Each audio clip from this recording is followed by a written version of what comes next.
안녕하십니까, 삐뚤칠판입니다. 저번 강의에서 저희는 고조선의 성장에 대해 알아봤죠. 하지만 고조선은 결과적으로 한에 의해 멸망하고요. 한도 얼마 못 있다가 결국 한반도를 떠나게 됩니다. 그러면서 한반도에는 여러가지 나라가 성장하게 되는데요.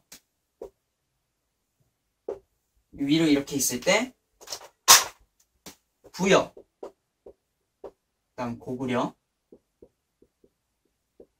옥저, 동해, 그리고 여기에 삼한이 자리 잡게 됩니다. 삼한 같은 경우에는 여기가 마한, 여기가 변한, 여기가 진한, 이런 식으로 자리가 잡게 되고요. 여러가지 나라의 성장, 이 파트 같은 경우에는 중국의 책인 삼국지 위서동의전이라는 책에 실려 있습니다. 자, 먼저 정치체제, 즉 지배체제를 먼저 봐야겠는데요. 지배체제 같은 경우에는 두 가지가 대표적으로 있습니다. 군장국가와 연맹왕국이 있습니다. 군장국가 같은 경우에는 왕은 없습니다. 대신에 군장, 즉 족장으로만 가득한 거죠.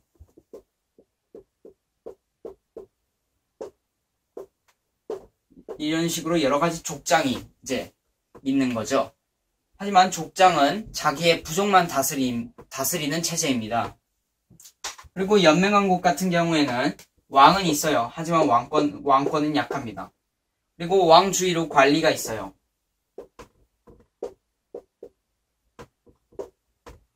그러면서 왕은 그 나라의 가운데 부분만 다스리고요. 나머지는 관리들이 알아서 행정구역을 나누어 다스리게 됩니다.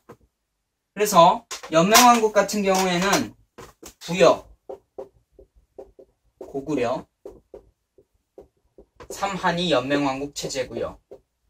나머지 옥저 동해는 군장국가입니다. 이런 식으로 가볍게 지배체제를 봤고요. 그 다음 부여, 고구려부터 먼저 설명하도록 하겠습니다. 먼저 부여와 고구려부터 보겠습니다. 둘 다 건국설화가 있습니다. 둘 다 말을 드릴 테니 잘 들어보세요. 부여부터 먼저 말씀드릴게요. 동맹이란 사람이 있었습니다. 아래서 태어났고요. 활을 아주 잘 썼어요. 그리고 탕리국이란 나라에서 빠져나와 남쪽으로 와서 부여라는 나라를 세우게 되죠. 다음은 고구려 건국사라예요. 주몽이란 사람이 있었습니다. 아래서 태어났고요. 활을 아주 잘 썼어요. 그래서 부여란 나라에서 빠져나와 남쪽으로 와서 고구려란 나라를 세우게 되죠. 선생님 헷갈린 거 아니에요? 둘이 너무 비슷한데요? 네, 엄청 비슷합니다.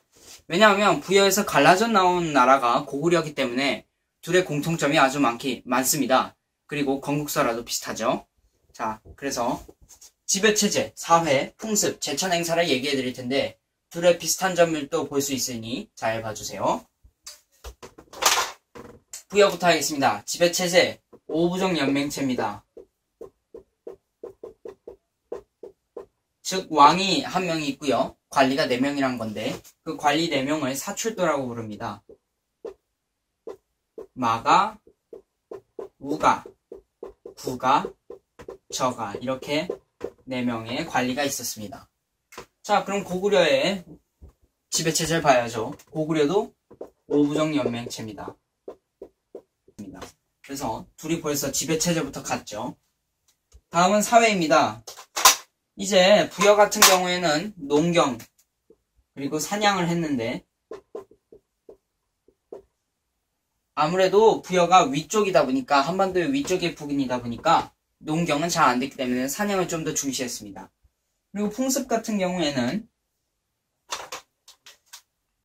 형사취수제가 있고요. 그 다음에 순장 풍습이 있습니다. 형사취수제 같은 경우에는 무엇이냐면요. 형이 죽을 경우에 형과 결혼할 상대인 아내가 있을 경우에는 형의 동생이 아내와 대신 결혼한다는 풍습입니다. 그리고 순장은 이거는 고조선 때도 있었지만 이제 왕이 죽을 시에는 왕을 껴목걸이와 함께 같이 묻는 겁니다. 자, 그리고 고구려를 봐야 되는데요. 고구려 같은 경우에는 사회는 약탈 경제입니다. 주로 이제 옥저로부터 약탈을 많이 해왔죠. 옥저가 해산물이 풍부했기 때문에 옥저로부터 공납을 자주 받았어요. 그리고 풍습 같은 경우에는 여기도 형사취수제가 있습니다. 그리고 서옥제가 있어요. 서옥제는요, 이제 대릴사위제인데요. 이제 사위가 이제 아내 집에서 같이 머물게 되는 거죠. 그리고 제천행사는 옥저를 제외하고 나머지는 다 제천행사가 있기 때문에 제천행사는 좀 눈여겨볼 필요가 있어요. 부여는 영고입니다. 영고. 12월 달에 진행이 되고요. 그 다음에 고구려 같은 경우에는 동맹입니다. 10월. 보통 제천행사는 농사가 잘 되길 기원하는 거거든요. 그러면서 추수할 쯤에 이제 제천행사를 하는데, 영고 같은 경우에는 12월입니다. 그 이유는 바로 사냥을 더 중시했기 때문입니다. 12월 달에 좀 더 사냥이 활발하게 했기 때문에 제천행사를 이제 12월 달에 하게 되는 거죠. 부여 고구려 다음으로 옥저, 동해, 삼안을 보겠습니다. 먼저 지배체제를 봐야죠. 지배체제 같은 경우에는 옥저, 동해 같은 경우에는 둘 다 삼군, 음로라는 족장들이 자기 부족을 직접 다스리는 군장 국가 체제였습니다. 그에 비해 삼안은 연맹 왕국 체제였죠. 다음은 사회인데요. 이거는 좀 나눠서 볼 필요가 있겠는데, 사회. 옥저 같은 경우에는 해산물이 풍부했습니다. 그러나 고구려한테 공납을 바치느라 바빴죠. 반면 동해 같은 경우에는 특산물이 있습니다. 3가지 정도 있는데, 단궁. 단궁은 이제 활이죠, 활. 특히 박달나무로 만들어진 단궁이 유명했고요. 그 다음에 반어피. 바다표범의 가죽이었습니다, 이거는. 그리고 과하마. 몸집이 약간 작은 말이긴 했는데, 하여튼 이렇게 3가지 특산물이 유명했습니다. 다음은 사만인데요. 사만은 여기서 특히 아주 특별한 모습을 보여줍니다. 재정 분리 사회를 보여주는데, 지난번에 이제 삐뚤칠판 번외편을 보시면 아시겠지만, 재정 일치 사회는 종교적인 지배자와 정치적인 지도자가 같은 거예요. 즉 왕과 제사장이 같은 건데, 이때는 달랐어요. 증거가 무엇일까요? 바로 소때인데, 천군이 있었어요. 그때 천군이 있었고, 천군이 소도를 직접 다스립니다. 소도가 이제 제사를 지내는 곳이겠죠. 그리고 소도를 표시하는 게 있었는데, 그게 바로 소때예요. 소때는 이렇게 해서 여기에 새 마크가 뭐 있었다고 합니다. 이런 식으로 해서 재정 분리 사회였고요. 또 철이 유명했어요. 철.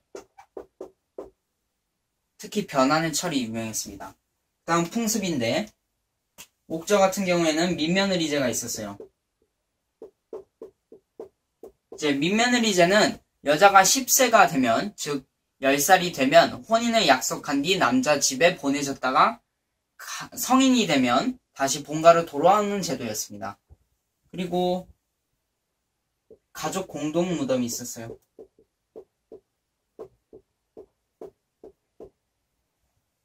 동해 같은 경우에는 책화라는 게 있었습니다. 책화는 다른 나라로 넘어가게 되면 이제 벌금으로 말 또는 소를 나라에 바치게 한 거죠. 즉 매우 폐쇄적이었어요. 동해는 매우 폐쇄적이었습니다. 그리고 삼안 같은 경우에는 딱히 눈여겨볼 풍습은 없었습니다. 그리고 제천행사는 옥저는 하도 고구려한테 공납을 바치느라 바빴나 봅니다.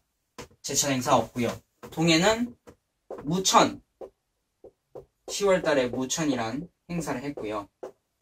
삼한 같은 경우에는 벼농사가 발달했어요. 저수지가 있을 정도로 벼농사가 아주 발달했기 때문에 제천행사를 2번 지냅니다. 그게 바로 수린날 그리고 계절제인데요. 수린날은 5월 달에, 그리고 계절제는 10월 달에 했어요.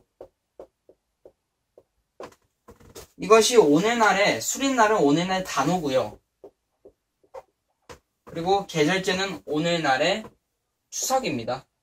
이로써 오늘 여러가지의 성장에 대한 강의를 마쳤습니다. 다음 주에는 이제 드디어 고대 국가인 삼국시대가 나오게 되고요. 삼국시대의 정치부터 먼저 하도록 하겠습니다.